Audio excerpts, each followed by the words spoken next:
Hello students, I hope all of you are doing well and learning properly. So today we are going to learn about the 12th chapter of science, that is electricity.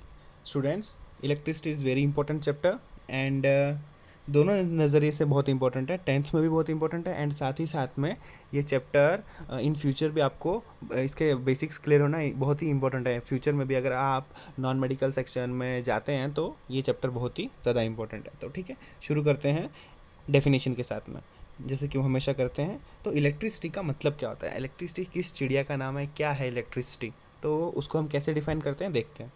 Form of energy resulting from existence of charge particle. हाँ, मुझे पता नहीं समझ में आया, देखते हैं कि अब समझना कैसे है इसको, वो बताता हूँ। इस लाइन का मतलब क्या है वो बताता हूँ, ठीक है। तो फॉर्म ऑफ एनर्जी मतलब ये एक प्रकार की एक टाइप का एनर्जी है। रिजल्टिंग फ्रॉम मतलब किससे रिजल्ट होता है ये, एग्जिस्टेंस ऑफ चार्ज पार्टिकल। तो मतलब कंक्लूजन ये निकला कि ये एक टाइप का एनर्जी है। इलेक्ट्रिसिटी जो है वो एक टाइप की एनर्जी है जो कैसे बनती है, जो जब तब बनती है जब किसी पार्टिकल में चार्ज चार्ज पार्टिकल हो, किसी ऑब्जेक्ट के अंदर चार्ज पार्टिकल्स हो, तो उसके अंदर जो फॉर्म ऑफ एनर्जी बनती है वो होती है इलेक्ट्रिसिटी। ठीक है, तो इलेक्ट्रिसिटी क्या है, form of energy resulting from existence of charge particle. Charge particle अगर किसी बॉडी के अंदर है तो उसके अंदर इलेक्ट्रिसिटी है। ठीक है, अब इलेक्ट्रिसिटी कितने टाइप की होती है, अगला क्वेश्चन आता है कितने टाइप की होती है। इलेक्ट्रिसिटी होती है दो टाइप की। ठीक है, तो फर्स्ट होता है स्टैटिक एंड अदर होता है करंट। करंट और डायनामिक भी बोलते हैं उसको। ठीक है, स्टैटिक क्या होता है स्टूडेंट, स्टैटिक का मतलब ही होता है स्टेशनरी। ठीक है, स्टेशनरी मतलब एक जगह पे चिपका हुआ, उसको कहीं नहीं जाना है, वो बैठ गया, अब वो नहीं हिलेगा। ठीक है, तो स्टैटिक मतलब स्टैटिक एनर्जी कहाँ, स्टैटिक इलेक्ट्रिसिटी हमें कहाँ देखने को मिलेगी वो हम देखते हैं। फ्रेंड्स, आपको याद है बचपन में हम ऐसा किया करते थे कि एक स्केल लेते थे, मतलब जो प्लास्टिक की स्केल आती है हमारी, उस स्केल को अपने बालों के साथ रब करते थे या फिर अपनी शर्ट के साथ रब करते थे थोड़ी देर तक। और रब करने के बाद क्या होता था कि अगर उस स्केल को हम छोटे छोटे पेपर के पीसीस के साथ में वो रखें, उनके पास में लेके आएँ, तो हम देखते थे कि वो जो पेपर के पीसेस है वो इसकी तरफ अट्रैक्ट होने लगते थे। तो वो ऐसा क्यों होता था, उसका रीज़न ये है कि देखो, स्केल का कोई जो मटेरियल होगा कि ना कुछ तो किसी ना किसी टाइप का मटेरियल होगा, और उसके कुछ ना कुछ एटम्स होंगे अंदर। ठीक है, एटम्स के कुछ चार्जेस होंगे, तो कुछ पॉजिटिव होंगे कुछ नेगेटिव होंगे। ठीक है, तो समझो कि अगर हम देखते थे, जब हम उसको रब करते थे किसी सरफेस के साथ में, तो होता ऐसा है कि अंदर कुछ केमिकल रिएक्शंस की वजह से जो एक टाइप के चार्जेस होते हैं, या फिर वो नेगेटिव होंगे या तो पॉजिटिव होंगे। जो नेगेटिव और पॉजिटिव में से कुछ चार्जेस जो होंगे, जैसे कि अगर पॉजिटिव है वो एक यूनियन बना लेते थे यहाँ पे इनकी सरफेस पे। ठीक है, तो मतलब एक साथ सारे के सारे पॉजिटिव चार्ज अगर हम ले रहे हैं एग्जांपल के लिए, सारे के सारे पॉजिटिव की सरफेस पे आ गए। ठीक है, और सरफेस पे आने के बाद क्या हो रहा है कि जब पेपर के उसको क्लोज में लेके आ रहे हैं, तो पेपर के अंदर भी कुछ पॉजिटिव होंगे चार्ज, कुछ नेगेटिव चार्ज होंगे। जो नेगेटिव चार्ज होंगे वो पॉजिटिव चार्ज को देखकर उनकी तरफ अट्रैक्ट होने लगते थे, क्योंकि हमें पता है negative charge and positive charge always attract each other. ठीक है, तो यहाँ पे क्या होता है कि जब ये जो चार्जेस यहाँ पे मतलब पॉजिटिव चार्ज एक साथ इकट्ठे हुए थे स्केल की सरफेस जिसको हमने रब किया था, और जो पेपर के नेगेटिव चार्ज जब वो एक दूसरे के साथ अट्रैक्ट होने लगते थे, तो क्या होता था, पेपर मतलब ऐसा उछल उछल के जंप करता था इसकी तरफ अट्रैक्ट होने के लिए। देखा होगा आपने, क्या होता था कि पेपर की एक सरफेस ही अट्रैक्ट हो रही थी, जहाँ जहाँ पे उस सरफेस में नेगेटिव चार्जेस होंगे वो सरफेस ही अट्रैक्ट होने लगी, दूसरी सरफेस लटक जाती थी। ठीक है, मतलब एकदम वो होता था,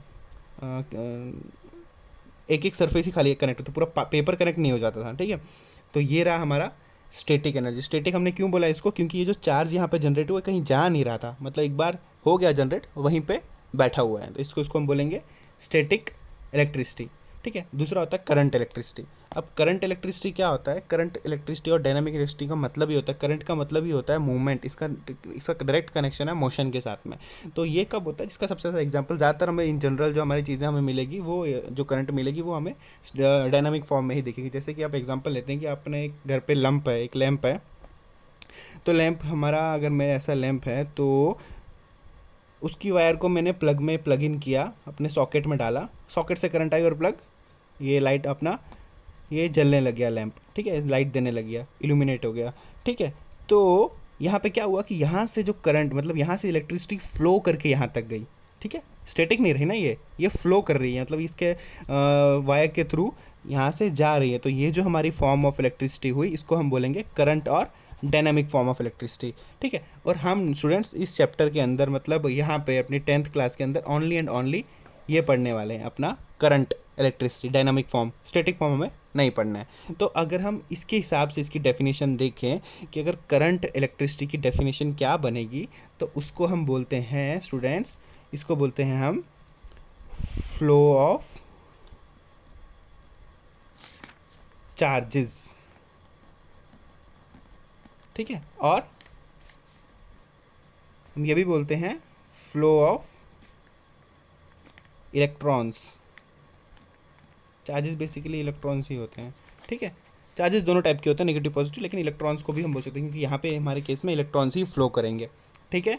तो क्या हो गया, डायनामिक इलेक्ट्रिसिटी की डेफिनेशन क्या होगी, फ्लो ऑफ चार्जेस और flow of electrons through a conductor, ठीक है। अब नया टर्म आया, नया टर्म में मतलब पढ़ा हुआ है आपने, कंडक्टर क्या होते हैं, ठीक है। जो कंडक्टर वो होते हैं जो इलेक्ट्रिसिटी को अपने अंदर से फ्लो होने देते हैं, ठीक है।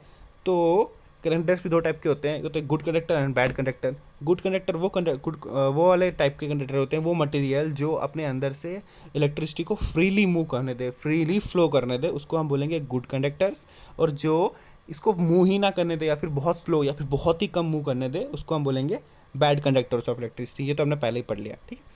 तो अब देखते हैं हम कि जो गुड कंडक्टर्स होते हैं उसके अंदर से इलेक्ट्रिसिटी कंडक्ट होती कैसे है एक्चुअली में, ठीक है। तो हम जैसे कि हमने एक एग्जांपल लेते हैं किसी वायर का। तो हमारी जो एक वायर है ऐसे, उसको चलो हम थोड़ा जूम इन करते हैं। तो जूम इन करके हमें वायर कुछ ऐसा दिखेगा, ठीक है, सर्कुलर वायर, ठीक है। ये वायर है हमारा, ठीक है। इसके अंदर होंगे, जिसका भी वायर होगा, मटेरियल का, एल्युमिनियम का है, कॉपर का है, जिसका भी है, उसके एटम्स इसके अंदर होंगे, ठीक है। एटम्स के साथ साथ में क्या होता है, कुछ फ्री इलेक्ट्रॉन्स भी अंदर होते हैं, ठीक है, जिसको हम रिप्रेजेंट करेंगे ई से। तो कुछ फ्री इलेक्ट्रॉन्स भी अंदर है मटेरियल के, और ये जो फ्री इलेक्ट्रॉन्स होते हैं ये ही इलेक्ट्रिसिटी को कंडक्ट करते हैं। जिसके अंदर जितने ज़्यादा फ्री इलेक्ट्रॉन्स होंगे उसके अंदर वो उतना अच्छा गुड कंडक्टर होगा इलेक्ट्रिसिटी का, ठीक है।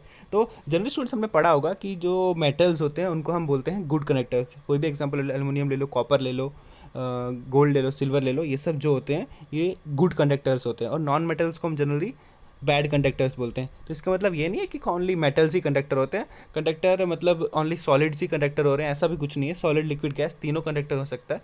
जो हमारी ट्यूबलाइट होती है उसके अंदर जो गैस भरी हुई होती है वो भी कंडक्ट करती है। और पानी हो गया हमारा, जो वाटर होता है, प्योर फॉर्म ऑफ वाटर नहीं, जिसके अंदर मिनरल्स होंगे, NaCl या फिर ये मिला के हम पानी जो बनता है, कंपाउंड बनेगा, वो भी कंडक्ट करता है। मतलब लिक्विड भी कंडक्ट करता है, गैस भी कंडक्ट करता है, सॉलिड हमारे मेटल्स एग्जांपल है। मतलब लिक्विड, सॉलिड, गैस तीनों type of state of matter electricity conduct कर सकते हैं। लेकिन जनरली हम मेटल्स को गुड कंडक्टर बोलते हैं। अब क्वेश्चन उठता है कि मेटल्स को हम गुड कंडक्टर क्यों बोलते हैं, मतलब क्यों जो मेटल्स होते हैं वो इलेक्ट्रिसिटी को इतनी ईजिली कंडक्ट कर लेते हैं, ठीक है। तो उसके लिए भी एक रीज़न है, उसका भी एक रीज़न है।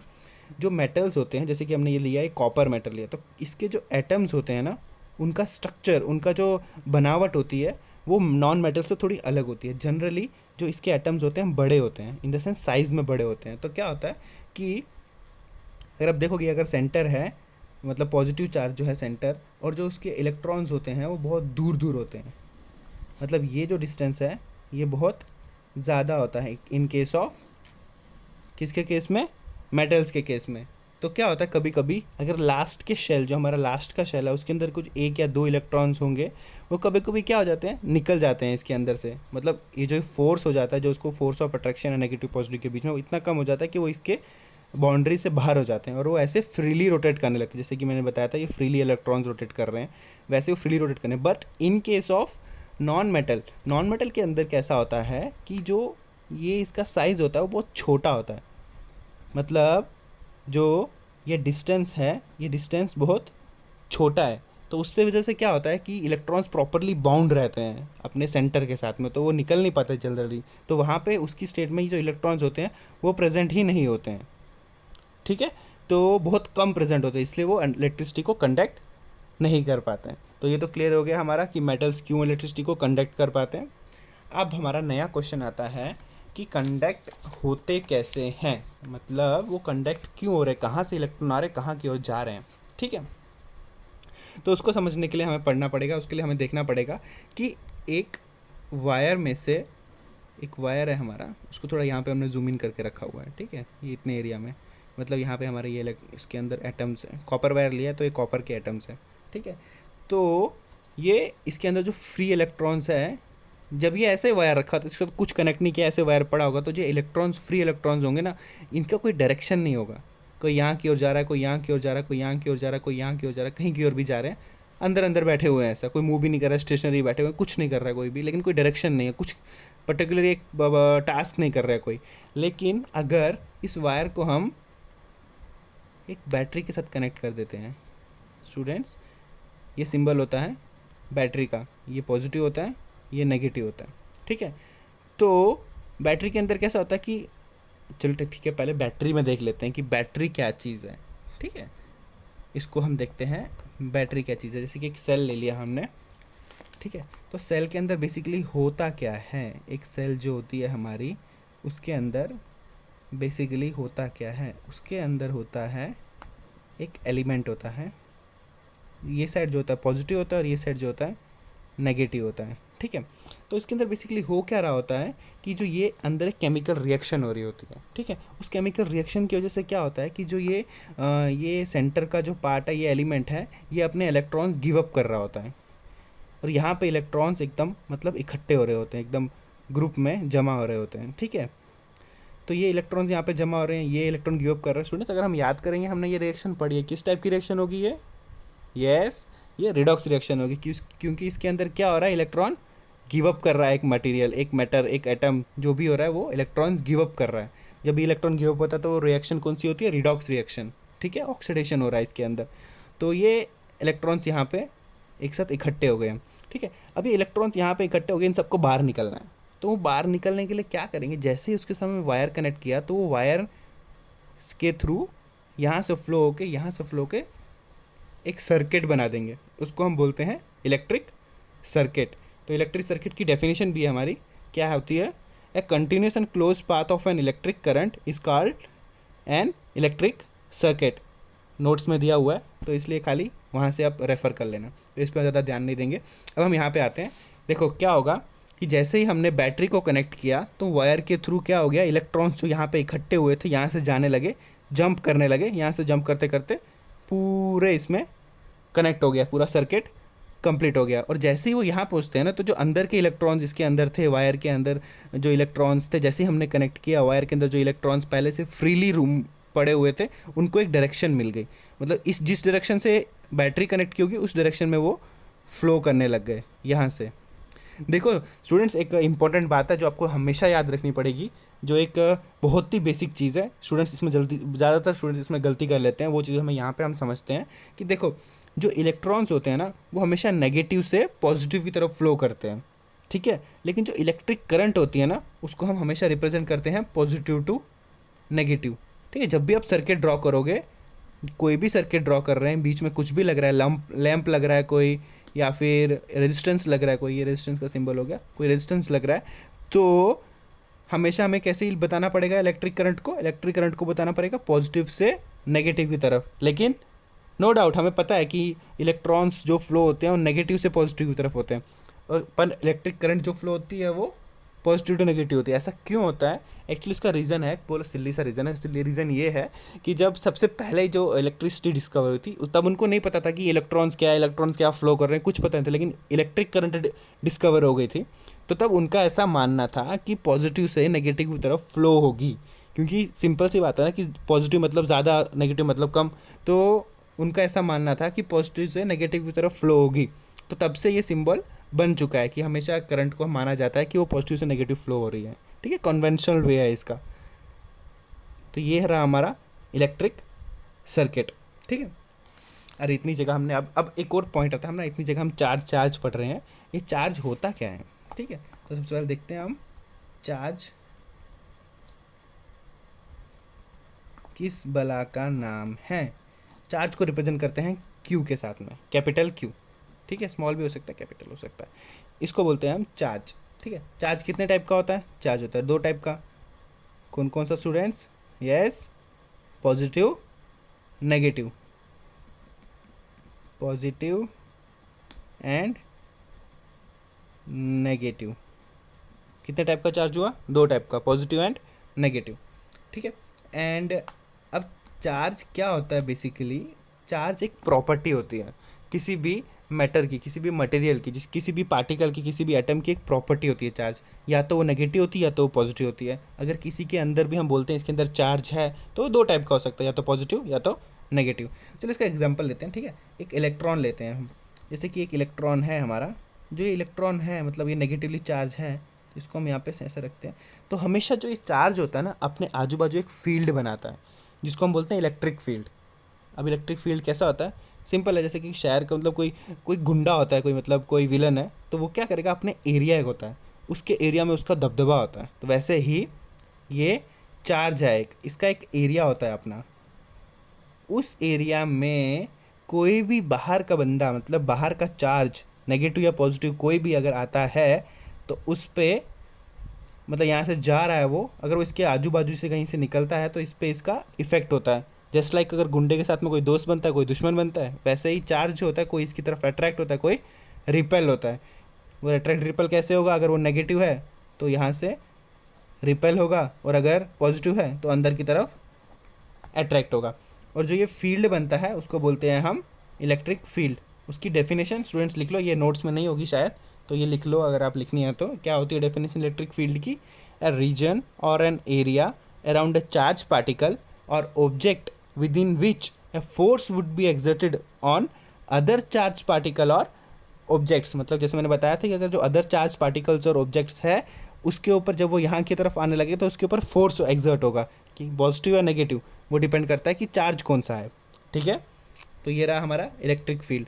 और इसी के साथ साथ मैं एक और चीज़ बताना चाहूँगा कि जो ये चार्ज होते हैं मतलब कि नेगेटिव या पॉजिटिव, इलेक्ट्रॉन और प्रोटॉन, उसकी क्वांटिटी कितना चार्ज, अगर हमें बोलना है कि ये चार्ज है इसके अंदर तो कितना चार्ज है, तो वो क्या होता है कि सबसे छोटा जो स्मॉलेस्ट चार्ज होता है उसकी वैल्यू होती है 1.6 इंटू 10⁻⁻19 कोलम।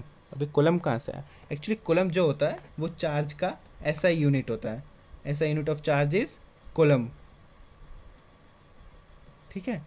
उसको रिप्रेजेंट करते हैं हम कैपिटल सी से, ठीक है। तो ये रहा हमारा सबसे छोटा जो चार्ज होगा वो कितना होगा, 1.6 इंटू 10⁻19 कोलम, सबसे छोटा।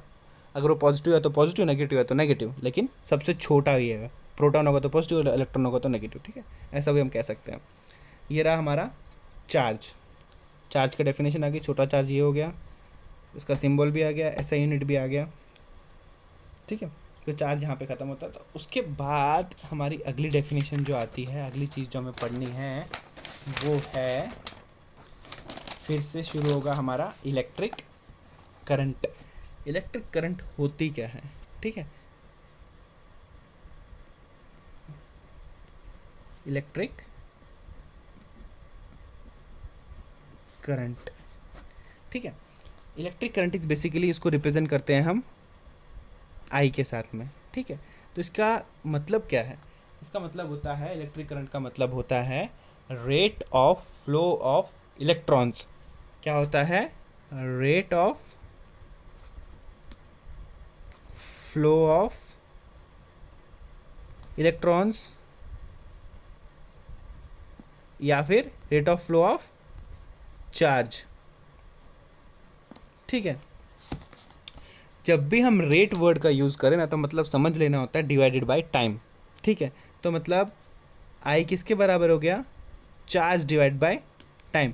इसका मतलब होता है कि इलेक्ट्रिक करंट होती है कि जब एक क्वांटिटी ऑफ चार्ज एक पर्टिकुलर टाइम फ्रेम में, एक पर्टिकुलर टाइम में फ्लो कर रहा होता है तो उसको हम बोलेंगे, उसको हम रिप्रेजेंट करते हैं इलेक्ट्रिक करंट के साथ में, ठीक है। इलेक्ट्रिक करंट का ऐसा यूनिट होता है एम्पियर, ठीक है, रिप्रेजेंट करते हैं ए के साथ में, कैपिटल ए, ठीक है।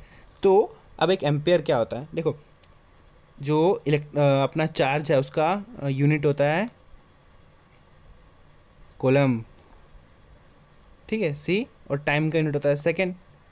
तो अगर एक कोलम चार्ज फ्लो कर रहा है 1 सेकेंड के अंदर तो हम उसको बोलेंगे is equal to 1 ampere of electric current, 1 ampere of electric current. ठीक है, तो ये रहा हमारा इलेक्ट्रिक करंट क्या होता है वो पता चल गया हमें। इलेक्ट्रिक करंट होता है rate of flow of electrons, मतलब कितनी तेज़ी से। हम बोल सकते हैं, डेफिनेशन नहीं होगी, गलत गलत डेफिनेशन होगी, लेकिन फिर भी समझने के नज़रिए से हम बोल सकते हैं जो इलेक्ट्रिक करंट होती है ना, वो होती है स्पीड ऑफ इलेक्ट्रॉन्स, मतलब कितनी ही तेज़ से, कितना ही कम टाइम में कितनी डिस्टेंस वो कवर कर रहा है, जो ये अपने चार्ज है उसको हम बोलते हैं इलेक्ट्रिक करंट। जैसे कि ये वायर है हमारा, इसके अंदर से ये जो चार्ज है ये फ्लो कर रहा है, ये किस रेट से फ्लो कर रहा है, वो जो रेट होगा, मतलब जो रेट से फ्लो कर रहा है उसको हम बोलेंगे इलेक्ट्रिक करंट।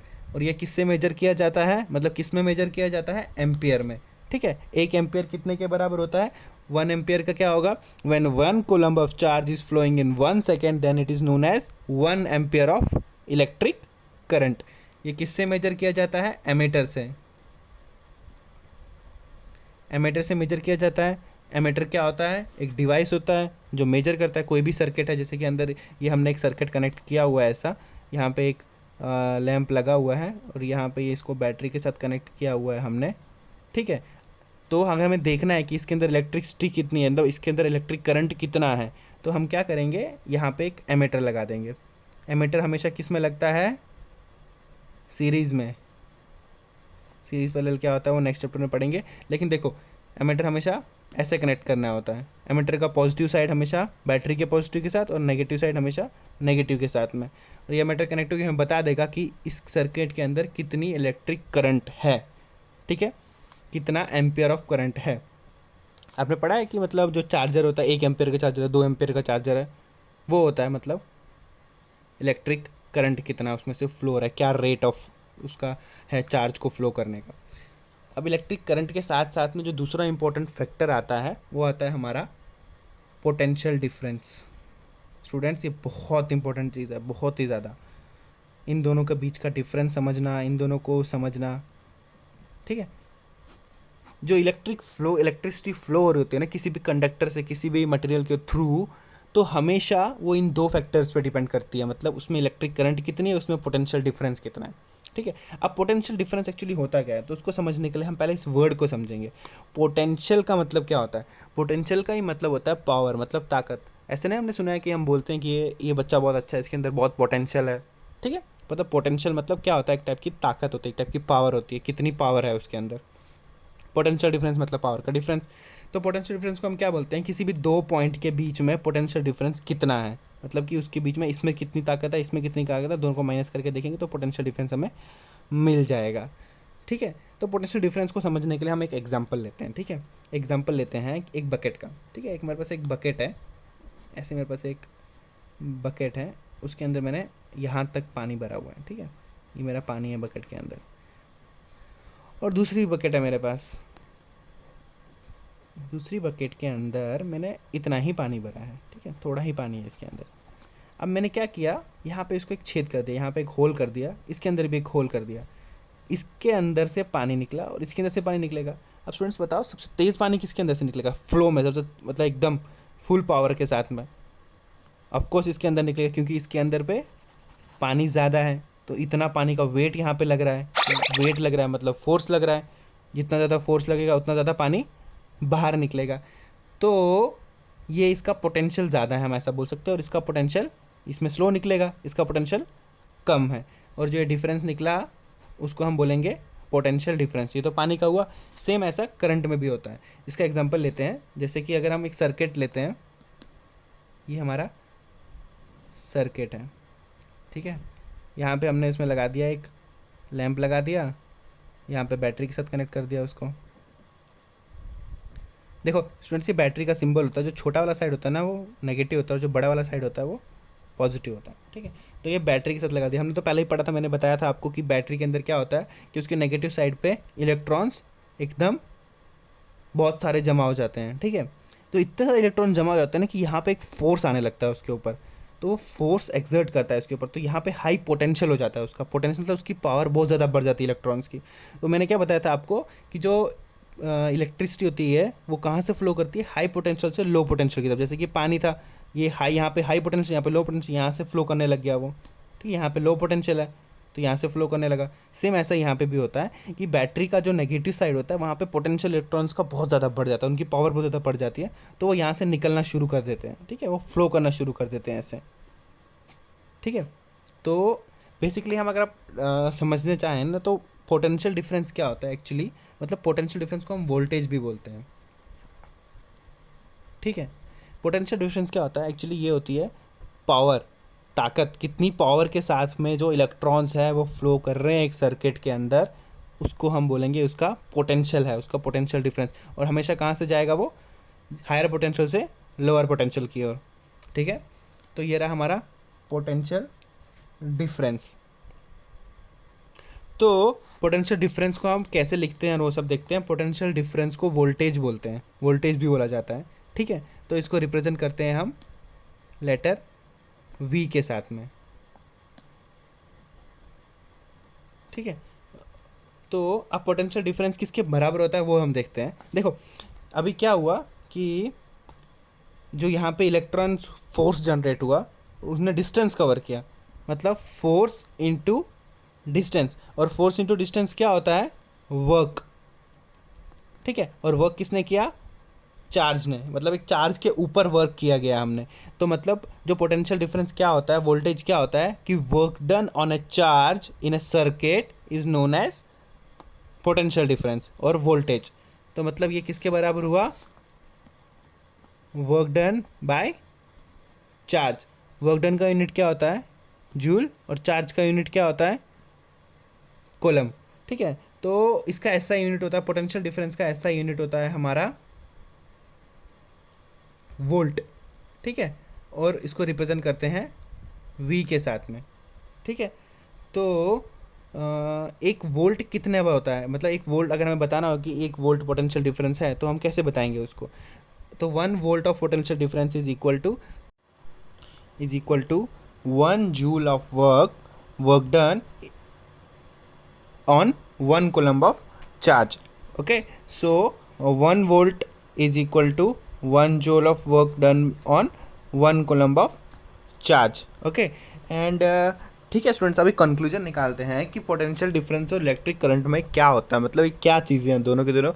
इलेक्ट्रिक करंट पता चल गया हमें क्या होती है, rate of flow of electrons होता है। पोटेंशियल डिफरेंस क्या होता है, पोटेंशियल डिफरेंस होता है वर्क डन किस पे, चार्ज के ऊपर जो हमने वर्क डन किया होगा, ठीक है। तो लेकिन दोनों को एक साथ कंबाइन करके हम देखा जाए तो वो ऐसा होता है कि अगर जो करंट है, जैसे कि एक सर्किट है हमारा, ये एक मतलब एक वायर है, इसके अंदर से Q नाम का चार्ज है जो जा रहा है, तो वो किस स्पीड से जा रहा है उसको इलेक्ट्रिक करंट बोलेंगे। अब उसके अंदर जो स्पीड आ रही है वो उसको स्पीड दे कौन रहा है, वो स्पीड दे रहा है उसको पोटेंशियल डिफरेंस, मतलब ये जो उसकी पावर है, उसका फोर्स है, वो कहाँ से आ रहा है, पोटेंशियल डिफरेंस से। और पोटेंशियल डिफरेंस कौन क्रिएट करता है, एक बैटरी, ठीक है। तो अब हम देखते हैं कि इन दोनों का रिलेशन क्या है। कि देखो अगर ये पोटेंशियल डिफरेंस ज़्यादा हुआ, मतलब कि इसके ऊपर जो ताकत इसको मिल रही है, इसकी पावर बढ़ गई, तो ये क्या होगा, ये और स्पीड से भागेगा। तो इसका मतलब हमें क्या कंक्लूजन निकलता है कि अगर पोटेंशियल डिफरेंस बढ़ेगा तो करंट भी बढ़ेगा, और अगर पोटेंशियल डिफरेंस कम है, अगर मतलब पोटेंशियल डिफरेंस बहुत कम है तो ये धीरे धीरे चलेगा, और अगर पोटेंशियल डिफरेंस बिल्कुल ज़ीरो हो गया तो करंट फ्लो करना बंद हो जाएगा। मतलब कि अगर हम बैटरी को डिस्कनेक्ट कर देंगे तो पोटेंशियल डिफरेंस क्या हो जाएगा, ज़ीरो, और करंट फ्लो करना बंद कर देगा, ठीक है। तो इसका मतलब ये हुआ कि potential difference is directly proportional to electric current. Potential difference proportional तो पता है आपको, प्रोपोर्शनल मतलब क्या होता है कि अगर ये हमारा पोटेंशियल बढ़ रहा है तो वोल्टेज बढ़ रहा है तो करंट भी बढ़ेगा, अगर वोल्टेज कम हो रहा है तो करंट भी कम होगा। तो ये मतलब हुआ हमारा, ये हो गया दोनों एक दूसरे के साथ में, एक दूसरे के साथ में नहीं, ओनली जो वोल्टेज है वो प्रोपोर्शनल होता है किसके, करंट के, ठीक है। ये रही बात इसकी।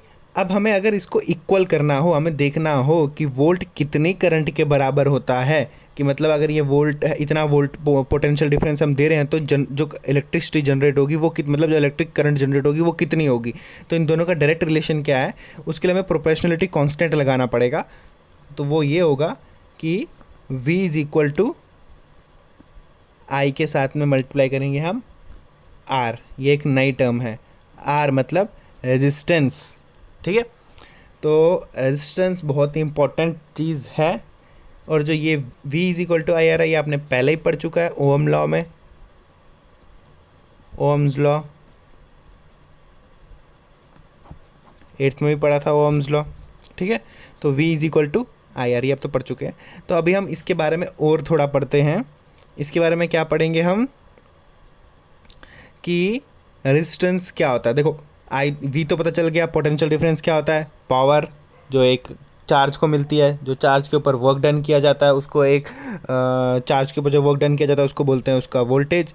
और आई क्या होता है, उसकी करंट, मतलब उसका rate of flow of electrons. अब ये नई बला क्या आई, आर क्या आ गया, आर मतलब रेजिस्टेंस। और रेजिस्टेंस क्या है वो हम पढ़ेंगे अपने नेक्स्ट लेक्चर में। नेक्स्ट लेक्चर में हम क्या क्या कवर करेंगे स्टूडेंट्स, देखो रेजिस्टेंस क्या है। रेजिस्टेंस के बहुत सारे फंडे हैं। रेजिस्टेंस को कनेक्ट कैसे करना होता है सर्किट के अंदर, वो हम पढ़ेंगे, ठीक है। 2 टाइप से कनेक्ट होता है, पैरेलल में और सीरीज़ में, वो हम देखेंगे कैसे कनेक्ट करना है। पैरेलल क्या होता है, सीरीज़ क्या होता है, और पैरेलल का समेशन क्या होगा, सीरीज़ का समेशन क्या होगा। फिर हम कुछ सम्स, कुछ इक्वेशंस, मतलब जो एग्जांपल्स होंगे वो सॉल्व करेंगे। नेक्स्ट लेक्चर मज़ेदार होगा, एग्जांपल्स रहेंगे, रेजिस्टेंस के बारे में पढ़ेंगे, ठीक है। तो स्टूडेंट्स, तो ओवरऑल आज के बारे में हमने क्या क्या पढ़ा, एक बार उसको पूरा रिव्यू कर लेते हैं। आज के हमने पढ़ा, इस लेक्चर में हमने सीखी क्या क्या चीज़ें सीखी।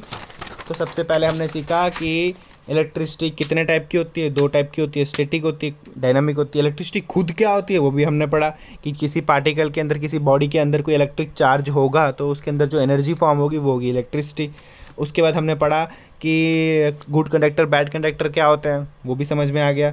उसके बाद हमने देखा कि जो मेटल्स होते हैं वो गुड कंडक्टर्स कैसे होते हैं, क्योंकि उनका एटम का साइज़ बड़ा होता है, इलेक्ट्रॉन्स बाहर निकल जाते हैं, इलेक्ट्रॉन्स फ्रीली पड़े होते हैं, और इलेक्ट्रॉन्स फ्रीली एक साथ बाहर जितने ज़्यादा होंगे मटेरियल के अंदर उतना अच्छा वो गुड कंडक्टर होगा, ये पढ़ा हमने।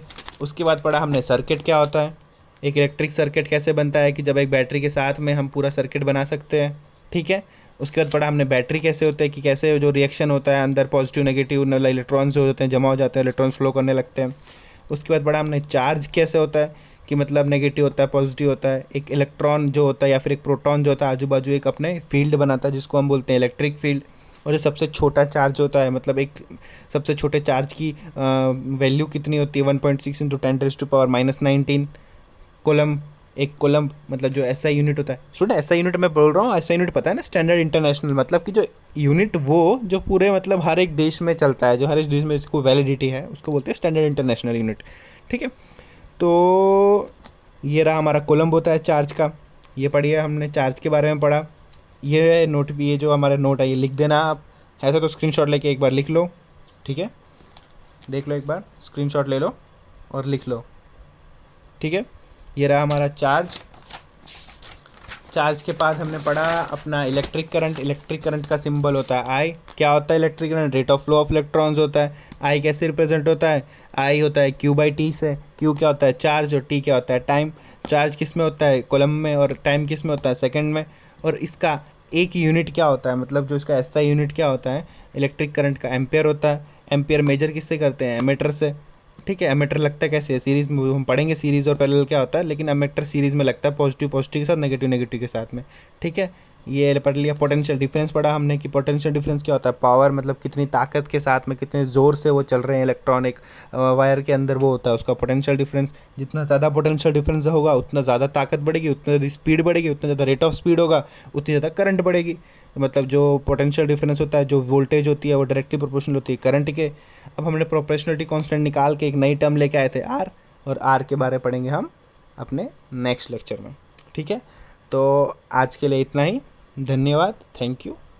नेक्स्ट लेक्चर में मिलते हैं, बाय बाय।